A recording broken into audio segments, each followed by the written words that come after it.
In 1994, the Montreal Expos were the best team in baseball. Led by the likes of Larry Walker, Moises Alou, and the young phenom Pedro Martinez, they jumped out to a 74-40 record as of August 12 and looked like they were headed to just the franchise's second postseason appearance in their history. But on August 12th, the players went on strike after a dispute with the owners, and on September 14th, Commissioner Bud Selig canceled the World Series for the first time in Major League Baseball history, effectively killing the greatest Montreal Expos team there ever was. But today they get another chance. What's going on, everybody? It is Straight Outta Boston here, aka the King of Boston, and today we're back for a new series. I'm starting out with my channel. This is going to be a quick, probably like an 8 or 9 episode series, and it is going to be recreating the 1994 MLB playoffs with the records as of the date the teams went on strike. The only thing I have to mention is the Astros ended up getting in the AL. They were second place in the NL Central. They would have held one of those wild card spots had there actually been playoffs that year. But in the AL West, the Texas Rangers led that division at 52-62. That's pretty pathetic for a division leader, so I figured it wouldn't really matter if I put them in the AL West anyway at that point. So, yeah, they're in the playoffs. That's the only note I have to make on that. And we're going to be taking on the Atlanta Braves in the NLDS. So the Braves were currently, were 6 games behind the Expos at that point in the season. They were 68 and, I think, 46, while the Expos were 74 and 40. So, the Braves are 6 games back. They would have taken up the wild card. They beat the Mets in the wild card. They were in 3rd place in the NL East. But at the time in 1994, actually, well, I shouldn't say 1994 because there were no playoffs, but before that point, there were no wild cards. There were only 2 divisions in each league, and then the winner of each division would take on each other in one playoff series, and the winner of that playoff series would go on to the World Series. So it's a little different than how it would have really gone down in 1994, but it's pretty cool seeing the Expos versus the Braves in playoff series because that was really a big rivalry at the time. The Expos were pretty bad for most of their history. I mentioned that they only made 1 postseason appearance. That was in 1981 when they lost to the Dodgers in the NLCS. I believe Rick Monday had a big home run and pretty much killed their season. And so that is the extent of the Expos playoff history. Only 1 appearance in 1981. They did win a playoff series in that year. That year was a little bit messed up just because they actually went on a strike in the middle of that year, and they ended up taking the division winners from both the first half of the season and the second half because the strike took place in the middle. So there was like technically an NLDS, and they did beat the Phillies, I believe, in 5 games back then. But anyway, we're taking on the Braves, and like I said, this was a bit of a rivalry because at the time the Braves were pretty much the dominant team in the NL East. They ended up winning every single division title from 1991 and 2005. But had the 1994 season continued, they might not have won, as the Expos were 6 games ahead as of August 12th, so there would have been a bit of a gap to overcome. But Pedro Martinez on the mound for Game 1. Ron Gant up. He's going to end up grounding into that double play after Deion Sanders got a lead-off walk. So that's a 6-4-3 double play, and that will end off the inning. So on to the bottom of the first. Take a look at the Expos lineup. Marquise Grissom, Wilfredo Cordero, Alou Walker, Cliff Floyd, Lenny Webster, Sean Berry, Mike Lansing, and then Pedro Martinez taking up the 9-hole. And Tom Glavine on the mound for the Braves. The Braves teams of the mid-90s were dominated by their pitching. Tom Glavine, John Smoltz, and Greg Maddux, the big 1-2-3. Now in real life, Maddux probably would have started Game 1. He had a 1.56 ERA in 1994 before the players' strike. But instead, Glavine gets the nod, and you can see Wilfredo Cordero getting things started with a lead, or a 1-out double. I believe Grissom ended up leading off the inning. So now a man on second for Moises Alou. Alou's going to hit this one, and it's past the third baseman and the shortstop right in the 6-5 hole for a base hit, and that is going to make it 2 men on with 1 man out. We'll take a look at the replay here. You can see the reason Cordero couldn't score. He had to wait up to make sure this ball was going to get through. And by the time it does, he ends up having no chance of going home. So 3-2 counts on Larry Walker, who's next up. He lines that one back up the middle for a base hit. Run comes home, and the Expos get the first run of the game. They take a 1-0 lead on Tom Glavine. Now, Tom Glavine versus Pedro Martinez is sure to be a pitcher's duel, so every run in this game will matter. Cliff Floyd, he ends up striking out on that dirty changeup from Glavine. Now, 2-way bases loaded for our next batter. He's going to end up going down as well. Strike 3, swinging on the changeup, and Glavine gets out of it, only allowing 1 run. Top 2 now. Here is Fred McGriff. Pedro gets him with the changeup. That is Pedro's strikeout pitch.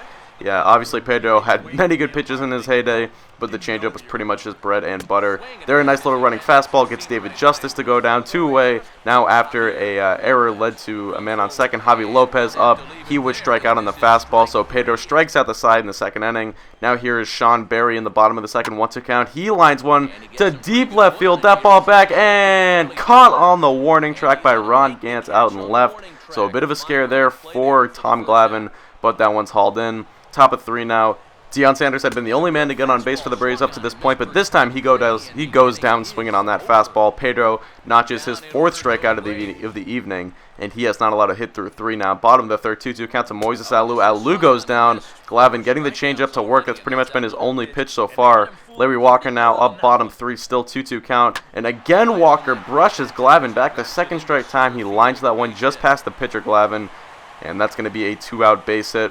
Next up will be Cliff Floyd, and Floyd ends up just sort of nubbing this one. He ended up trying to check his swing, but made contact anyway. He gets thrown out at first, and that will retire the side, so Glavine gets through 3. Now top 4 man on second, Ron Gant up. Gant's going to go down on the changeup again, the changeup being the out pitch for Pedro Martinez. Now two outs in the inning, man on second still. That one lined into left field for a base hit by David Justice. Runner coming around. Alou's throw from left is in time, and they got him. A big play from Moises Alou gets Pedro out of the inning, and the score remains 1-0 Expos. A big play from the star left fielder Moises Alou. Now Sean Berry up 2-2 count. That one's lined. Fair ball down the left field line. That's going to rattle around in the corner. Gant over to play it. Berry on his way to second.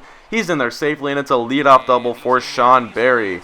So a big play, a big hit from Berry gets things started in this bottom of the 4th. We'll take a look at the replay. This one is going to just stay fair, as you can see the slow-mo here on the broadcast, and that just catches some of that white line there to stay in fair territory. Pedro Martinez up now with 2 outs, and Pedro helping out his own cause. That one gets down and into the right center field gap. Berry will score. Martinez on his way to second, and it's a 2-out RBI double for tonight's starting pitcher, Pedro Martinez. A career .099 hitter with a .256 OPS throughout his baseball career, but he gets a base hit there and helps himself out. That makes it 2-0. Marquise Grissom would ground out to end the inning, but we're now to the top of the 5th, 0-2 count to Javi Lopez. Lopez goes down, his 2nd strikeout of the game, again on the fastball. 93 this time from Pedro. Top 5 still. Here is Mark Lemke batting 8th in the Braves lineup today, but he can't do anything either on the running fastball down and in. He goes down swinging, and you can see he is not happy. The Braves feeling the frustration as Martinez has held him to just 2 hits so far through 5. Bottom 5, 2 men down, 2 men out. Lenny Webster hits this one to deep right field. That one is going to be hauled in by the right fielder, but that would be it for Tom Glavine. He would be pulled after just 5 innings of work, 2 earned runs, and you can see we're actually through 6 at this point. Still 2-0 game from the 2-0 lead for the Expos. Braves still with just 2 hits. Here is Fred McGriff, 3-2 count. He goes down on the fastball. Again, Martinez gets McGriff for the 2nd time tonight, and the frustration continues for Braves hitters. Bottom 7, Larry Walker up, and Walker gets brushed back by reliever. I believe that's Pedro Borbon, I want to say. He gets brushed back, so top of the 8th now, 2-1 count to Chipper Jones. Martinez loses him on 3-1. So on 3-1, Martinez is going to end up hitting Chipper Jones in the back. And no, that is not a mistake. Chipper Jones wearing the number 16. He wore the number 10 for a majority of his career, but he actually came up and wore the number 16 for his rookie season in 1993. And in 1994, he ended up not playing due to injury, but he's healthy for this postseason rematch. Luckily for Martinez, the hit by pitch does not come back to bite him as Javi Lopez grounds into the double play ball. And then after Martinez would let a couple guys on, Sanders would ground out, and that would do it for Pedro. He would get through 8 strong innings, 3 hits, a couple of walks, and I think something like 8 or 9 strikeouts. We're on to the 9th. John Wedeland, who is probably best known for closing over Mariano Rivera in the 1996 Yankees season, is on for the Expos. First batter of the inning, he's going to line this one into right field for a base hit. That is going to put the tying run at the plate now with a man on first and no men out. And it's going to be in the form of Ron Gant, the number 2 hitter. 0-2 count to him. He's going to line this one back up the middle. Diving Grissom cannot catch it. He traps it instead. He will hold the runner to second, though, so 2 men on with no men out. And not a great start for John Wetland. Next batter is going to be Fred McGriff. He lines this one under the glove of the first baseman. That's going to get into right field. 3 straight singles for the Braves. The runner holds at third, but the go-ahead run now gets the first, a tying run on second, and that's going to do it for Wetland. The young Ugith Urbina is going to actually come on now. He's only 20 years old at this time. I don't even think he played for the Expos in this season, but I called him up anyway. He was on the roster, and he allows a gap shot into right center field. 2 runs have come around and score. Here comes the go-ahead run. The play at the plate. Not in time, and the Braves take a lead. It's a 3-run double for David Justice, and the Braves take the lead for the first time all game. Chipper Jones goes down to the sinker, though, so 1 away now for Urbina.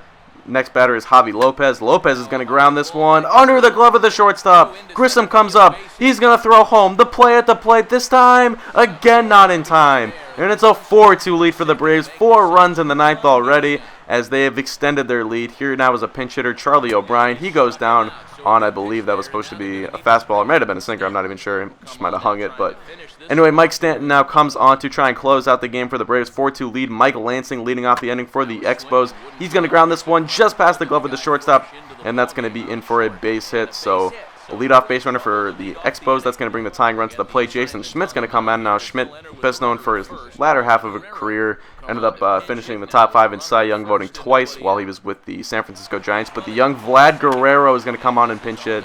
Now, Guerrero was actually 2 years away from making his MLB debut. He didn't make it till 1996. But again, decided to put him on the roster anyway. He grounds out there. Greg McMichael's going to come on now, so 1 out, man on second for McMichael. Next batter is Marquise Grissom, and Grissom is going to end up grounding this one. Stabbed by the third baseman Jones, but it's not in time to throw to first. Grissom pretty speedy himself, so he ends up getting to first safely. 2 men on now with 1 man out. It is going to be Wilfredo Cordero lining this one to left field for a base hit. That's going to load the bases with just 1 man out for the Expos in the heart of the lineup coming up. Moises Alou. 2-1 count. He ends up squibbing this one down the third base line. Jones comes up firing to second base. Run will score. Throw to first, not in time. And now it's a 1-run game, first and third, with 2 men out. And it all comes down to Larry Walker, 2 for 3 today. Maybe the best player on this Expos team. The 3-2 count. And a swing and a miss. Strike 3. McMichael got him on the changeup. He fooled him. Walker was looking fastball. Instead, the changeup that hung over the plate gets Walker swinging, and that ends the game, and the Braves take Game 1 of the NLDS. So the way I'm going to be formatting the rest of the series is I'm going to be playing the first game of each series that I play and every elimination game after that. So the next game you'll see from this will either be Game 3 or Game 4, depending on if the Braves win Game 3, or depending on if they win Game 2 or 3. So yeah, that's pretty much how I'm going to do it, and that is going to do it for this episode. Let me know what you think of the series. I'm going to try and put these out every day until it is over, and if we lose in the NLDS, then the series is over, and I'll have to find other stuff to do for videos. So anyway, thanks for watching, guys. Hope you did enjoy, and as always, I'm out. Peace.